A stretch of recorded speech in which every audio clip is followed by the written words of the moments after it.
আগামীতে আমরা যদি দেশ পরিচালনার সুযোগ পাই, ওই এলাকার যিনি কাউন্সিলর হবেন, যিনি মেয়র থাকবেন, এমপি যিনি হবেন, বৎসরে 4 বার তাদেরকে এই নদীর পানিতে গোসল করানো হবে। 3 মাস পর পর নদীর পানিতে গোসল করবেন। কারো জানা থাকবে না কোন দিন সেই ডেট, একই ডেটে সবাই না, ভিন্ন ভিন্ন ডেটে। কাজে এই নদীর পানিকে মুক্তার মতো পরিষ্কার রাখতে তারা বাধ্য হবে। যেই মেয়র, যেই জনপ্রতিনিধি এই দায়িত্ব পালনে ব্যর্থ হবেন, তাকে বরখাস্ত করা হবে। সমাজকে অসুস্থ রেখে কিসের মাতব্বরি আর তোমার নেতাগিরি? সমাজের দায়িত্ব যিনি পালন করতে পারবেন চৌকিদার হিসাবে, তার হাতেই সম্মানের চাবি তুলে দেওয়া হবে ইনশাআল্লাহ। 5 বছরে একবার এসে দিনে রাত্রে 24 ঘন্টা 2 হাত দিয়ে শুধু সালাম দিয়ে যাবেন। বাজারে টুপির দাম বাড়ায় দিবেন, তসবিগুলা হাতের মাঝে ঝুলবে, ওয়াক্তে বেওয়াক্তে নামাজ পড়া শুরু করবেন, জিতা বাপেরও কবর জিয়ারত করবেন। এগুলা বাদ দেন। আপনি যদি আল্লাহকে ভয় করেন, নির্দিষ্ট কোনো ধর্ম যদি আপনি সম্মান করেন, অনুসরণ করেন, আপনি সারাটা বছর করেন। ওই রকম ইলেকশন আসলে মানুষের নরম অনুভূতিকে পুঁজি করার জন্য আপনি এই সময় কেন? আল্লাহর দরবারে দোয়া করি 365 দিন প্রতি বছর 5 ওয়াক্ত যেন আল্লাহ সবাইকে আমাদেরকে নামাজ পড়ার তৌফিক দেন। আজকের জমানা বড় সতর্ক। আপনার ঘরের ডিভাইসও আপনার বিরুদ্ধে সাক্ষী হয়ে যাবে, আপনি জানতেও পারবেন না। আমরা 2টা অ্যাপস খুলছি জাতীয়ভাবে, ইনশাআল্লাহ আপনারা পেয়ে যাবেন। একটা চাঁদাবাজদেরকে চিহ্নিত করার জন্য, আপনিও বুঝবেন না, চাঁদাবাজও বুঝবে না, কিন্তু সব রেকর্ড হয়ে যাবে। তার কমপ্লেনটা যথাস্থানে চলে যাবে। এইখানে কারো পরিচয় নিয়ে কোনো সমস্যা নাই, বিষয়টা একেবারেই অটোমেটাইজড, ভয়ের কোনো কারণ নাই। আর ভয় যদি থাকেও সেই ভয়কে আমরা জয় করবো ইনশাআল্লাহ। 2 নম্বর অ্যাপস হচ্ছে আপনার এলাকার সমস্যার কথা। এটা আপনি অ্যাপস আপলোড করে আপনি পৌঁছে দিতে পারবেন, কারো দুয়ারে গিয়ে আপনাকে ঘুরতে হবে না ইনশাআল্লাহ। যার দরবারে পৌঁছবে এখন তার দায়িত্ব হবে এসে আপনার খবর নেওয়া। তিনি আসতে পারলে ভালো, না হয় তার মানুষ পাঠিয়ে খবর নেবেন, তাকে সেই দায়িত্ব পালন করতে। আমরা 6 মাসে একবার নির্বাচিত হলে আমাদের সঙ্গীয় জনপ্রতিনিধিদেরকে জনগণের মুখোমুখি করব। তারা খোলা মনে জানতে চাইবেন তাদের অধিকার কোথায় লঙ্ঘন করা হয়েছে, কেন করা হয়েছে, কেন তাদের এই দাবিটা মানা হচ্ছে না, সমস্যা কোথায়, দেরি হচ্ছে কেন, অথবা হচ্ছে না কেন, এটা জানার অধিকার তাদের থাকবে। আমরা ইশতেহারে যে সমস্ত কথা বলবো এগুলা সম্পর্কে জানার অধিকার থাকবে। এই কারণে যে আমরা কারো নিজের বাপের টাকায় এই দেশ চালাবো না। এই দেশ চলবে জনগণের টাকায়। যেই জনগণ তাদের টাকা দিয়ে দেশ চালাবে, সেই জনগণের কাছে টাকার হিসাব অবশ্যই দিতে হবে। নারায়ণ তাকবীর, নারায়ণ তাকবীর, আমি জামাতের আগমন।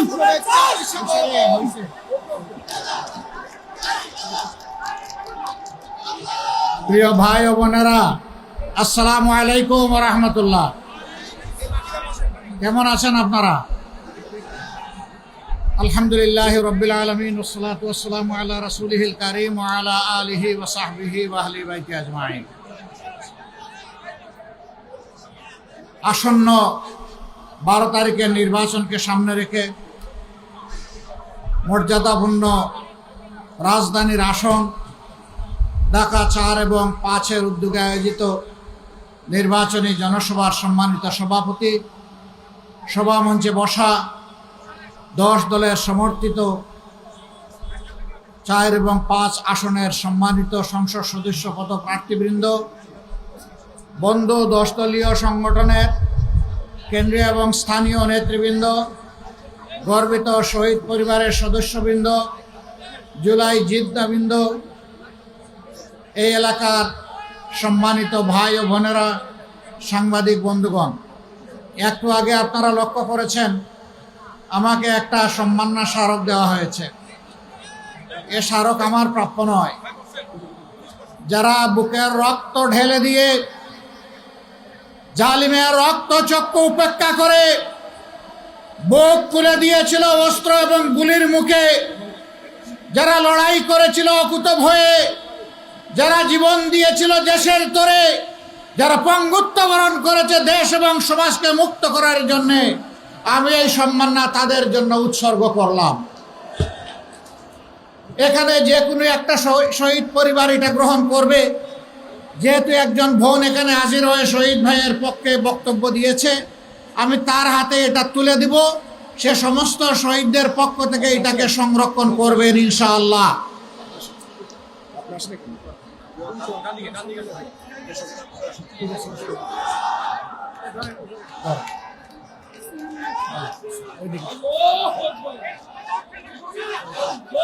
ঠিক আছে, এটা একটু উঠায় দেন।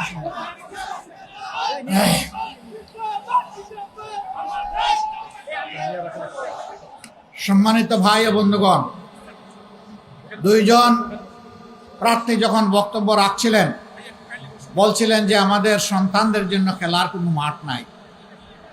এটার সাক্ষ্য দিচ্ছে আজকে রাস্তার উপরের এই জনসভা। খেলার মাঠ থাকলে আমরা জনগণকে কষ্ট দিতাম না। আমরা বাধ্য হয়ে এখানে দাঁড়িয়েছি।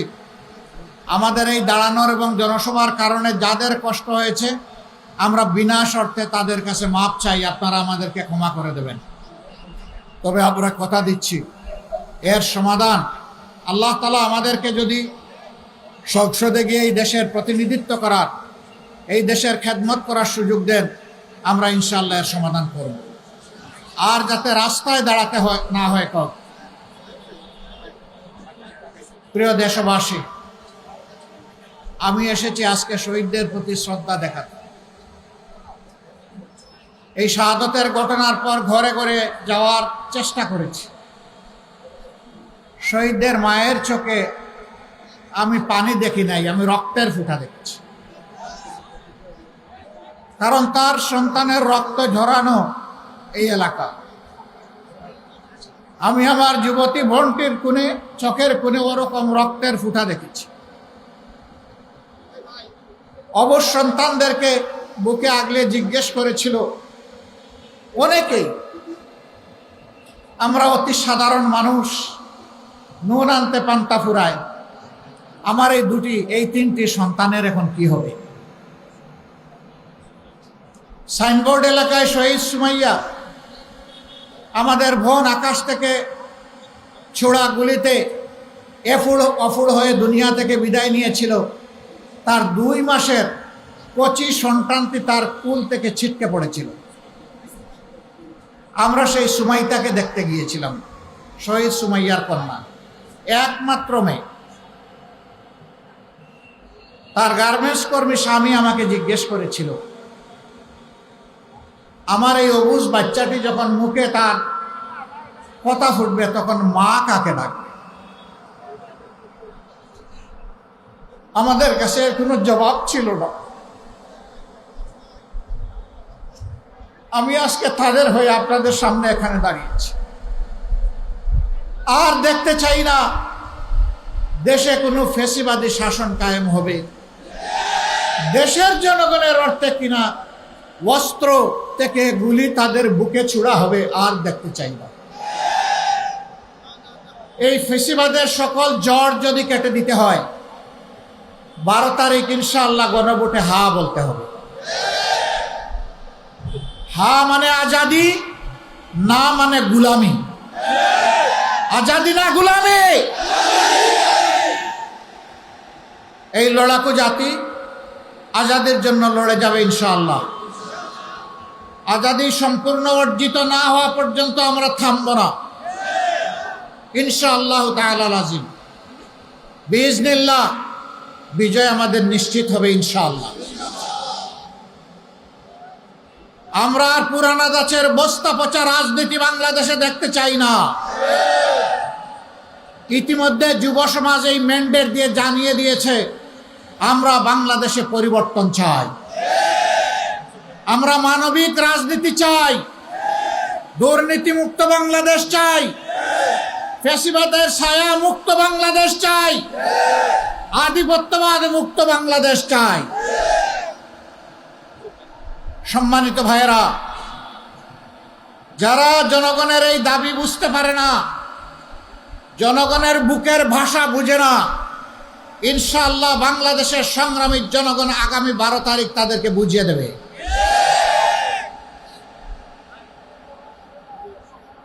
এই দেশে নতুন একটা পেশা এখন খুব ভালো চলতেছে। এই পেশার নাম কি আপনারা বলতে পারবেন? কি নাম? চাঁদাবাজি। পেশা হবে একজন লোক অফিস আদালতে, মিল, ফ্যাক্টরি, ইন্ডাস্ট্রি, সেক্টর কর্পোরেশনে, শিক্ষা প্রতিষ্ঠানে, দোকানে, সেখানে চাকরি করবে, অথবা নিজেই একটা ব্যবসা চালাবে। পেশা হবে আমার কৃষক, তার যন্ত্রপাতি নিয়ে মাঠে চলে যাবে, সেখানে ধান ফলাবে। সেখানে ফল বীজ লাগাবে, সেখানে গাছ লাগাবে। পেশা হবে একজন শিক্ষিত যুবক, শিক্ষিত হয়ে টেক বেস মেরিটোক্রেসির বাংলাদেশ গড়বে, এইটা হবে পেশা। কিন্তু নতুন পেশার জন্ম হয়েছে, তার নাম চাঁদাবাজ। আপনারা কেউ চাঁদাবাজের ভাই হইতে রাজি আছেন? পিতা হতে রাজি আছেন? সন্তান হতে রাজি আছেন? মায়েরা বোনেরা এখানে আছেন, কেউ চাঁদাবাজের স্ত্রী হতে রাজি আছেন? মা হতে রাজি আছেন? বোন হতে রাজি আছেন? নাই। আজকের এই জনসভা থেকে আমরা যারা এই পেশায় যুক্ত তাদেরকে অনুরোধ করব, ভালো পথে ফিরে আসুন। আমরা আপনাদের হালাল রুজির জন্য জায়গা করে দেব ইনশাআল্লাহ। অন্য 10 জন যেভাবে সম্মানের সাথে সম্মানের পেশায় যুক্ত থেকে দায়িত্ব পালন করে পরিবারকেও দেয়, দেশকেও দেয়, আপনিও তাই পালন করবেন এবং আপনিও বাংলাদেশের একজন গর্বিত নাগরিক হবেন। কিন্তু যদি এই পথ বাদ না দেন, আমরা একদম সাফ জানিয়ে দিচ্ছি, আমাদের পক্ষ থেকে কমপ্লিট লাল কার্ড। এই চাঁদা আমরা তো করার প্রশ্নই উঠে না। চাঁদাকে আমরা ঘৃণা করি, এটা ভিক্ষার চেয়ে নিকৃষ্ট। আমরা ইনশাআল্লাহ কারো মায়ের সন্তানকে চাঁদাবাজি করতেও দেব না। কথা একদম সাফ, এখানে কোনো রাগ ডাক নাই। হ্যাঁ, তারা যদি ন্যায়ের পথে, কল্যাণের পথে, স্বাভাবিক পথে, স্বাভাবিক জীবনযাপনের পথে ফিরে আসে, মোস্ট ওয়েলকাম। আমরা সম্মান দেখাবো আর বলবো, জানা সূত্রে যাদের চাঁদা এনেছ তাদেরটা ফেরত দিয়ে দাও। যদি চাঁদা ফেরত দিতে না পারো, তারা যদি ব্যবসায়ী হয়, তাদের কর্মচারী হয়, তার ঋণ পরিশোধ করো।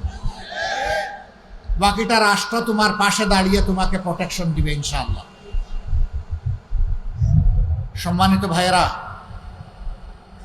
অবশ্যই এলাকার মানুষ খুবই ভালো।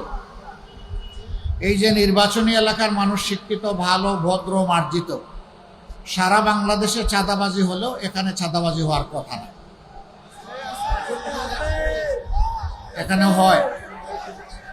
হ্যাঁ, আমরা জানি বাংলাদেশের প্রতিটি ইঞ্চি মাটির উপরেই হয়।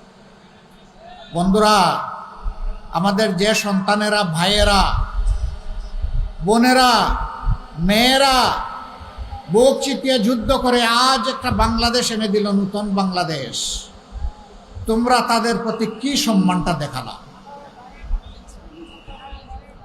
আমি আপনাদেরকে কথা দিচ্ছি, এখানে অনেক দাবি দেওয়ার কথা বলা হয়েছে। দেশ, রাষ্ট্র, রাজনৈতিক সংগঠন, প্রতিষ্ঠান, রাজনীতিবিদ সারা বাংলাদেশের মধ্যে জুলাই আন্দোলনে সবচেয়ে বড় গণহত্যা হয়েছে এখানে। ইনশাল্লাহ এই জায়গার ঋণই আমরা পরিশোধ করব সবার আগে।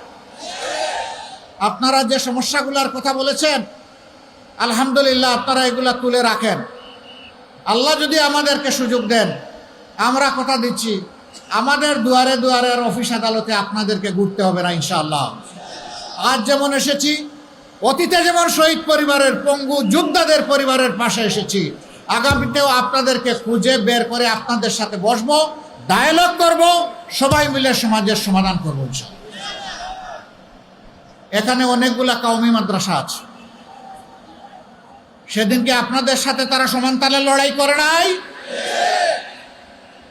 এই মাদ্রাসাগুলার উস্তাদ এবং ছাত্ররা রাজপথে নেমে আসে নাই? তারাও সমান তালে বুক চিপিয়ে যুদ্ধ করেছে, তারাও শহীদ হয়েছে, তারাও আহত হয়েছে, তারাও পঙ্গু হয়েছে। আফসোসের বিষয়, যুগ যুগ ধরে কওমি মাদ্রাসার শিক্ষা ব্যবস্থার প্রতি প্রত্যেকটি সরকার চরম অবহেলা প্রদর্শন করেছে। তারা এই দেশের নাগরিক নয়, তারা এই দেশে ট্যাক্স ব্যাট দেয় না। তাহলে যদি সাধারণ শিক্ষা প্রতিষ্ঠান সরকার পৃষ্ঠপোষকতা দিয়ে থাকে, এই সমস্ত মাদ্রাসার যত্ন নিবে না কেন? এটা কোনো দয়ার দান নয়, এটি দায়িত্ব। তাদের সনদের স্বীকৃতি দেওয়া হয়েছে শুধুমাত্র সিনিয়র লেভেলে, কিন্তু এর আগে যাদের শিক্ষা শেষ হবে তাদের সনদের কি হবে? আমরা স্পষ্টভাবে বলছি, কওমি মাদ্রাসা যারা পরিচালনা করেন, যারা কষ্ট করে তিলে তিলে গড়ে তুলেছেন, তাদের সাথে বসে তাদের ইচ্ছা এবং পরামর্শ অনুযায়ী কওমি মাদ্রাসাগুলোকে সম্মানের জায়গায় আমরা পৌঁছে দেওয়ার জন্য জান প্রাণ দিয়ে কাজ করবো ইনশাআল্লাহ। কারণ বাংলাদেশের ইসলামী দ্বীনি শিক্ষাকে মূলত তারাই ধরে রেখেছেন। অতএব এটি আমাদের দায়িত্ব তাদের প্রতি সম্মান প্রদর্শন করা। আফসোস, এতগুলা লোক হেফাজতের আন্দোলনে দুনিয়া থেকে বিদায় নিলেন, আল্লাহ তাদেরকে শহীদ হিসাবে কবুল করুন। আজ পর্যন্ত ছোট্ট একটা অনুষ্ঠানের মাধ্যমে সামান্য একটু তাদের প্রতি সম্মান প্রদর্শন করা হয়েছে, কিন্তু রাষ্ট্রের গুরুত্বপূর্ণ স্বীকৃতি তারা এখনো পাননি। কেন পাবেন না? তারা তো মানবিক মর্যাদার জন্য মহানবী মুহাম্মদুর রাসূলুল্লাহ সাল্লাল্লাহু আলাইহি ওয়াসাল্লামের সম্মানের পক্ষে জীবন বাজি রেখে দাঁড়িয়েছিলেন। ৯০-৯১ ভাগ মুসলমানের দেশে এই স্বীকৃতি তাদেরকে দিতে হবে। কেউ যদি না দেয়, দোয়া করেন আল্লাহ আমাদেরকে সে দায়িত্ব দিলে আমরা দিব ইনশাআল্লাহ। আমরা তাদেরও ঘরে ঘরে যাদের খবর পেয়েছি আমরা পৌঁছে যাওয়ার চেষ্টা করছি। সকল শহীদ পরিবারকে, নির্যাতিত মজলুম পরিবারগুলোকে আমরা সমান চোখে দেখি। একটা হতে পারে আমাদের ডান চোখ, আর একটা আমাদের বাম চোখ, কিন্তু দুটোই আমাদের চোখ। এই দুই চোখ দিয়েই আমরা দেখি। প্রিয় দেশবাসী, স্থানীয় সমস্যাগুলোর সমাধান আল্লাহ চাইলে ইনসাফের ভিত্তিতে, অগ্রাধিকারের ভিত্তিতে হবে ইনশাআল্লাহ। আমি আগেই বলেছি, এই এলাকা আমাদেরকে বড় ঋণী করে রেখেছে। এই ঋণ পরিশোধ করার জন্য আল্লাহ যেন আমাদেরকে সর্বোচ্চ শক্তি দান করে। আমরা সুযোগ পেলে কি করব? এখানে যুবক যারা আছেন তারা একটা হাত তুলেন তো দেখি। মাশাআল্লাহ, প্রায় সবাই যুবক। আমি সাক্ষী রেখে আপনাদেরকে বলছি, আমিও একজন যুবক। এত মানুষের বাইরে আমি থাকবো কিভাবে? আমরা আমাদের যুবক বন্ধুদের হাতে বেকার ভাতা তুলে দিতে চাই না।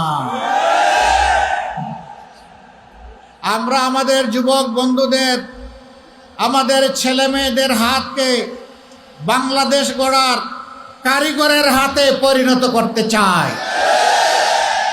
কারিগরের হাত কারো দয়ার দিকে তাকিয়ে থাকে না। কারিগরের হাত নিজেই কিছু করে দেশকে উপহার দেয়। আমরা আমাদের যুবক যুবতীদেরকে সেই সম্মানের জায়গায়, মর্যাদার জায়গায় নিতে চাই। বেকার ভাতা দিয়ে বেকার বানাবো না, বরঞ্চ বেকারকে কেমনে কর্ম উপযোগী করা যায় তাই চেষ্টা করব ইনশাআল্লাহ। আমরা আমাদের যুবক যুবতীদের মুখে বাংলা ভাষার পাশাপাশি ইংলিশ এবং আরবি তুলে দেব। সারা দুনিয়ায় তারা গেলে যাতে সম্মানের সাথে তার নিজের কর্মসংস্থান হয়, দেশকে প্রতিনিধিত্ব করতে পারে, পরিবার এবং দেশের মুখ উজ্জ্বল করতে পারে। আর আমরা তাদের হাতকে দক্ষ হাত হিসাবে গড়ে তুলব ইনশাআল্লাহ। এর জন্য আলাদা কোনো শিক্ষা ব্যবস্থা থাকবে না। এইটা সাধারণ শিক্ষা, মাদ্রাসা শিক্ষা, আলিয়া শিক্ষা, কওমি শিক্ষা, সব জায়গায় ব্যবস্থা করা হবে ইনশাআল্লাহ। মাদ্রাসা কিছু কিছু ব্যাপারে তারা এগিয়ে আছেন, তাদের আয়াসটা, পরিশ্রমটা তাদের কম হবে। স্কুল কলেজ ইউনিভার্সিটিতে একটু বেশি হবে, কঠিন হতে পারে, কিন্তু এটা অসম্ভব নয়। ইনশাআল্লাহ এটা বাস্তবায়িত হবে। আমাদের অঙ্গীকার, আমরা গরিব ধনী, ছোট বড়, শিশু থেকে বৃদ্ধ, ধর্ম বর্ণ নির্বিশেষে সকল মানুষের জন্য আমরা সমাজে ন্যায় বিচার নিশ্চিত করব ইনশাআল্লাহ। সেই ন্যায় বিচার হবে ইসলামের সুমহান মানদণ্ডে। এই জন্যই ভাই আমাদের প্রতীকটা পাল্লা। যারা ন্যায় বিচার চায় না তারা পাল্লাকে সহ্য করতে পারে নাই অতীতে। কারণ পাল্লা যদি বিজয়ী হয়, সমাজে ন্যায় বিচার প্রতিষ্ঠিত হবে। তখন তাদের কোনো ধরনের ভেলকিবাজি, ধান্দাবাজি এগুলা চলবে না। মহান আল্লাহর দরবারে দোয়া করি, আমরা যে ন্যায় ইনসাফের সমাজের স্বপ্ন দেখি, জনগণকে আমরা যে ন্যায় ইনসাফের গল্প শোনাচ্ছি, হে আল্লাহ তুমি আমাদেরকে তৌফিক দাও, আমরা যেন সেই আমানতের ভার বহন করতে পারি। একই অপরাধে একজন সাধারণ মানুষের যদি শাস্তি হয়, বিচারের আওতায় আনা হয়, ইনশাআল্লাহ তাআলা আজিম সেই সমান অপরাধ করে থাকলে প্রেসিডেন্টকেও শাস্তির আওতায় আনা হবে। এটা দেখা হবে না হু শি অর হি ইজ, তিনি কে এটা দেখা হবে না, দেখা হবে তিনি অপরাধ করেছেন কিনা। অপরাধ করার পরে অনেকেই পার পেয়ে যায়, কারণ তার মামা খালু আছে, তার পকেটটা বড় ভারী, তার মাসুলটা বড় শক্ত। তাদের প্রতি আমাদের পক্ষ থেকে সুসংবাদ, ওই সবগুলো সেদিন অবশ হয়ে যাবে। মামা খালুরা কিছুই করতে পারবে না, ভারী পকেট দিয়ে আপনি পার পাবেন না, মাস্তানি করে আপনি বিচারের হাত থেকে রেহাই পাবেন না। সে বিচার নিশ্চিত করা হবে ইনশাআল্লাহ। সম্মানিত ভাই ও বোনেরা, একটা পরিবার যেমন নারী পুরুষের সমন্বয়ে গড়ে ওঠে, একটা দেশ এবং সমাজও নারী পুরুষের সমন্বয়ে গড়ে ওঠে। এই এক অংশকে উপেক্ষা করে আরেক অংশকে নিয়ে দেশকে সমৃদ্ধশালী করা সম্ভব নয়। এখন বলবেন আমাদের মায়েরা কি ঘরের বাইরে কাজ করবেন? হ্যাঁ, অবশ্যই করবে। বলবেন কেন? বলা তো হয়েছে ঘর তাদের জন্য মূল জায়গা। আমি যদি প্রশ্ন করি, রাসূলুল্লাহ সাল্লাল্লাহু আলাইহি ওয়াসাল্লাম প্রত্যেকটি ঝুঁকিপূর্ণ যুদ্ধে আমাদের মাদেরকে শরিক করেছেন যোদ্ধা হিসাবে। আমি কে আমার মাকে সমাজের খেদমত থেকে বঞ্চিত রাখা? যুদ্ধের চাইতে কোনো কঠিন কাজ আসমানের নিচে এবং জমিনের উপরে নাই।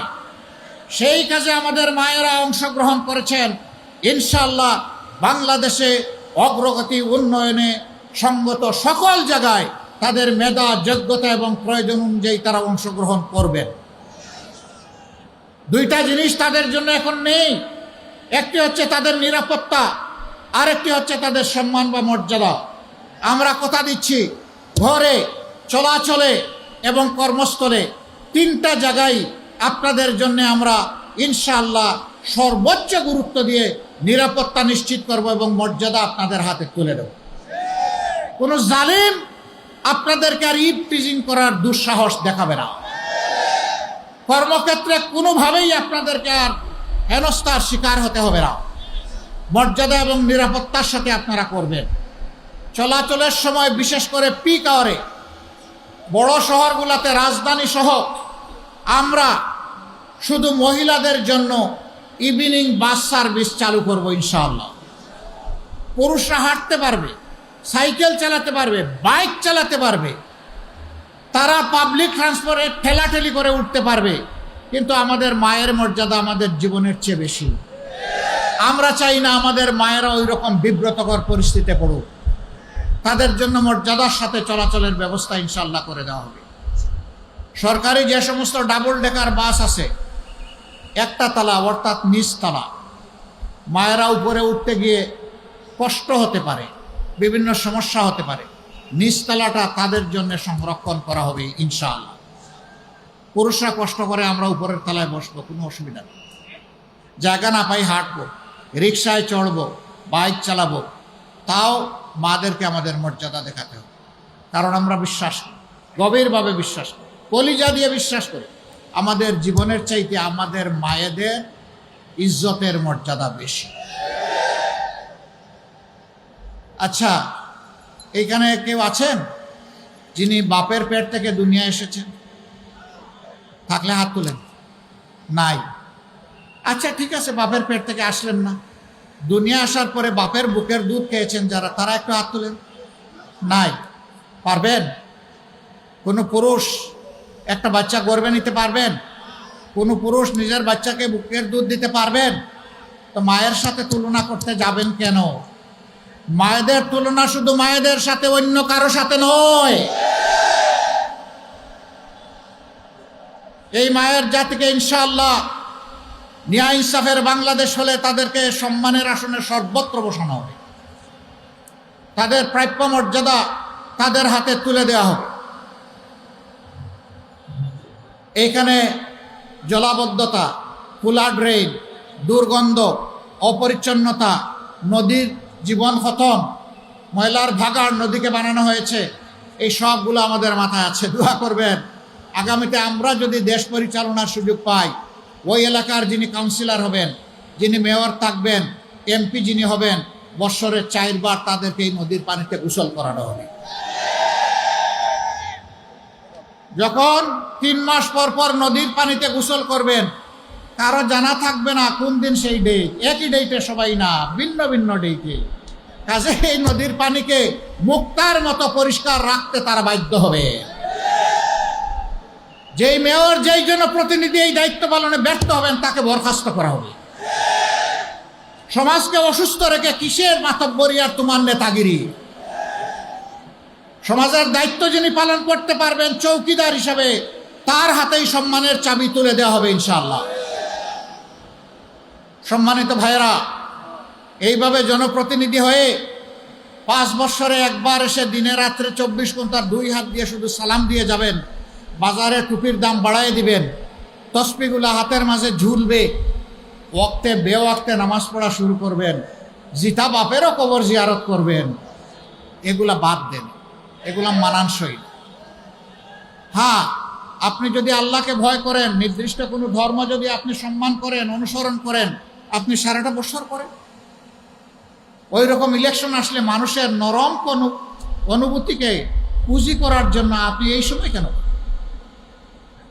আল্লাহর দরবারে দোয়া করি 365 দিন প্রতি বছর 5 ওয়াক্ত যেন আল্লাহ সবাইকে আমাদেরকে নামাজ পড়ার তৌফিক দান। রমজান মাসে রোজার হক আদায় করার তৌফিক দান করেন। মদ থেকে, জুয়া থেকে, সন্ত্রাস থেকে প্রত্যেকটা মানুষকে আল্লাহ বেঁচে থাকার তৌফিক দান করুন। সম্মানিত বন্ধুগণ, কথা আমি এখানেই শেষ করতে যাচ্ছি। তার আগে আপনাদেরকে আমি আবারও বলবো, হা মানে আজাদি, না মানে গুলামি। 12 তারিখ হা হবে না না হবে? আর একটু জুড়ে বলেন, হা হবে না না হবে? যারা নার চিন্তা লুকে লুকে করছে, তাদের ভিতর কেঁপে উঠুক, সেই রকম করে হা বলেন, হা না না। মোবারকবাদ। প্রত্যেকটি ঘরে ঘরে জনে জনে হায়ের আওয়াজ তুলতে হবে ইনশাআল্লাহ। আমাদের সন্তানেরা তারই আওয়াজ দিয়ে গেছে, উই ওয়ান্ট জাস্টিস। সেই ন্যায় বিচারের জন্যই হা, শহীদদের রক্তের প্রতি সম্মান দেখানোর জন্য হা, জুলাই যোদ্ধাদের প্রতি সম্মান দেখানোর জন্য হা, 47, 71, 24-এ যারা লড়াই করেছেন তাদের প্রতি সম্মান দেখানোর নাম হচ্ছে হা। সম্মানিত ভাইয়েরা, তারপরে 10টা দল আমরা একত্রিত হয়েছি।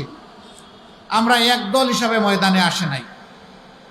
কেন 10 দল একত্রিত হলাম? আমরা 10-এ মিলেই দেশটাকে গড়তে চাই। এমনকি নির্বাচনে আমরা বিভিন্ন পক্ষ এখন প্রতিদ্বন্দ্বিতা করছি। সবার প্রতি অনুরোধ, যুক্তির মাধ্যমে, শান্তিপূর্ণ কর্মসূচির মাধ্যমে আপনি ভোটারদের কাছে যান, কিন্তু কেউ কোথায় গায়ের জোর দেখানোর চেষ্টা করবেন না। আজকের জমানা বড় সতর্ক।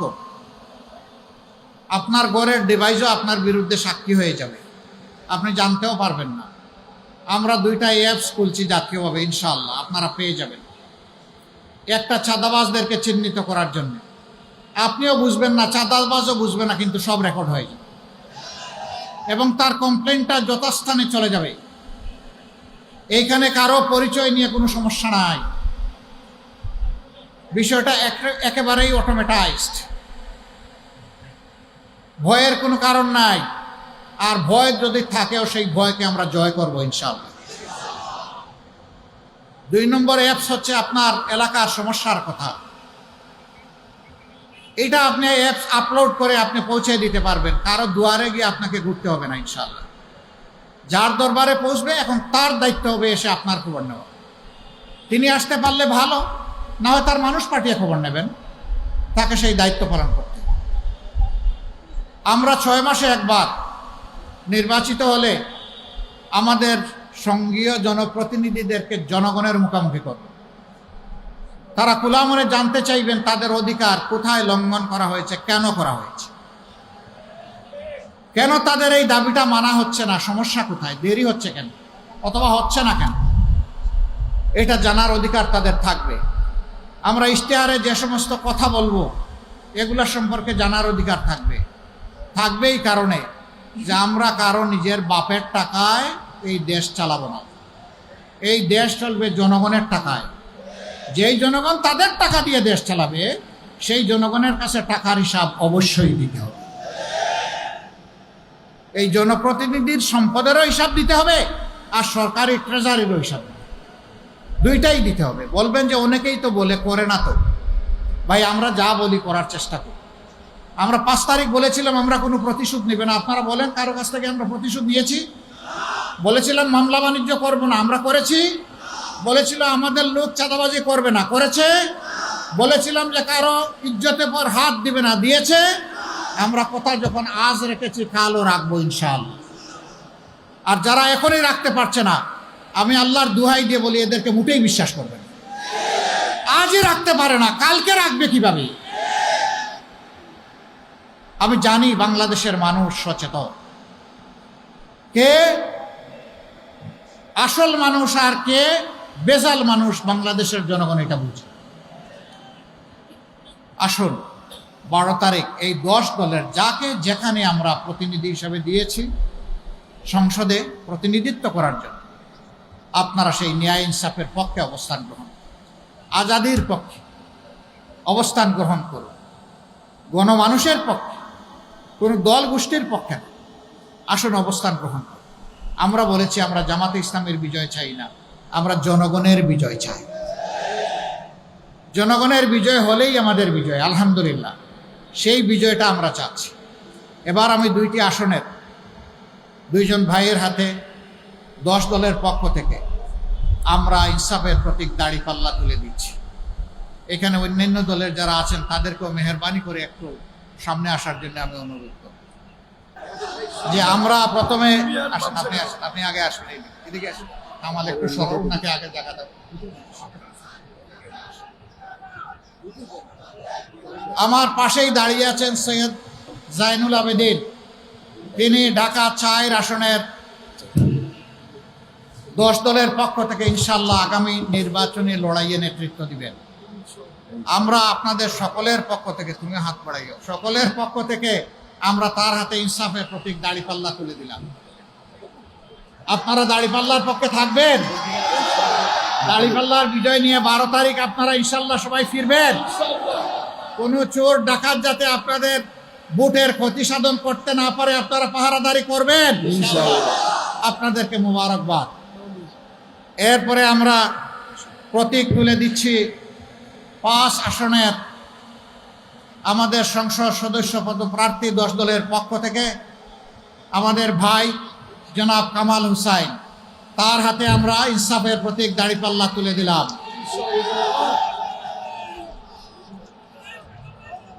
মাশাআল্লাহ, আপনারা এটাও গ্রহণ করলেন। আচ্ছা, এই মানুষগুলাকে দেখতে কেমন লাগে? এই মানুষগুলাকে দেখতে কেমন লাগে? চাঁদাবাজ মনে হয়? দুর্নীতিপরায়ণ মনে হয়? চরিত্রহীন মনে হয়? কি মনে হয়? দেশপ্রেমিক? দেশপ্রেমিক মনে হয়। ইনশাআল্লাহ আপনারা তাদের হাতকে শক্তিশালী করবেন এবং আগামীর সংসদকে ইনসাফের সংসদে পরিণত করার জন্য 2টি আসনেই তাদেরকে বিজয়ী করবেন ইনশাআল্লাহ। এই এলাকার সমস্ত ভাই বোনদের কাছে আমাদের এই আবেদন, আপনারা ইনশাআল্লাহ আশা করি আমাদের পাশে থাকবেন, সাথে থাকবেন, লড়ে যাব একসাথে, আজাদি ছিনিয়ে আনবো একসাথে ইনশাআল্লাহ। আপনারা গিয়ে বসে। সম্মানিত ভাইয়েরা এবং আমার বোনেরা, আপনারা কষ্ট করে এসেছেন, দীর্ঘক্ষণ সময় দিয়েছেন, আমরা গভীর কৃতজ্ঞতা জানাচ্ছি। আমরা শুনতে পাচ্ছি কেউ কেউ নিজেদের হেরে যাওয়ার ভয়ে বাঁকা অন্ধকার গলিপথে চলতে পারেন। আমরা নির্দিষ্ট কোনো দলকে বলছি না, ব্যক্তিকেও বলছি না। আমরা আশা করব জুলাইয়ের চেতনাকে উপলব্ধি করে এগুলা থেকে সরে আসবেন। যদি না আসেন, মনে রাখবেন জুলাই যোদ্ধারা, যুবক যুবতীরা ঘুমায় যায়নি। তাদের প্রথম কাজটা করেছে, দ্বিতীয় কাজের জন্য তারা এখন প্রস্তুত। তাদের বুটে কেউ হাত দেবেন না, হাত দিলে আগুন জ্বলবে। ওই স্লোগান শেষ। সন্ত্রাসীরা বলতো আমার বুট আমি দেব, তোমারটাও আমি দেব। ওই দিন এখন শেষ। আপনারটা আপনি দেন, আমারটা আমি দেব। এবার তাই হবে ইনশাআল্লাহ। প্রশাসনের প্রতি আমাদের অনুরোধ, সমান চোখে দেখবেন, কোনো বৈষম্য করবেন না, মাঠ সমতল করে দেবেন। আজকের এই আয়োজনকে সার্থক সফল করার জন্য প্রশাসন সহ যারা যেখানে যতটুকু সহযোগিতা করেছেন আমরা তাদের সকলকে মোবারকবাদ জানাই। আসুন, একটা মুক্ত বাংলাদেশ, একটা নতুন বাংলাদেশ, একটা যুবক যুবতীদের প্রত্যাশার বাংলাদেশ, আগামীর প্রজন্মের জন্য একটি নিরাপদ বাংলাদেশ, মা বোনদের জন্য একটি নিরাপদ এবং মর্যাদার বাংলাদেশ হাতে তুলে দেওয়ার জন্য আমরা লড়ে যাই। আল্লাহ তাআলা 12 তারিখে এই বিজয় দানের মধ্য দিয়ে বাংলাদেশকে নতুন একটা মোড়কে আমাদের সামনে উপস্থাপন করুন, সেই দোয়া করে আপনাদের সবাইকে ধন্যবাদ, কৃতজ্ঞতা জানিয়ে আজকের মতো এখানেই বিদায় নিচ্ছি। আসবো, যেমন অতীতে এসেছি বারবার ফিরে আসবো, আপনাদের পাশে থাকবো ইনশাআল্লাহ। আসসালামু আলাইকুম ওয়া রাহমাতুল্লাহ।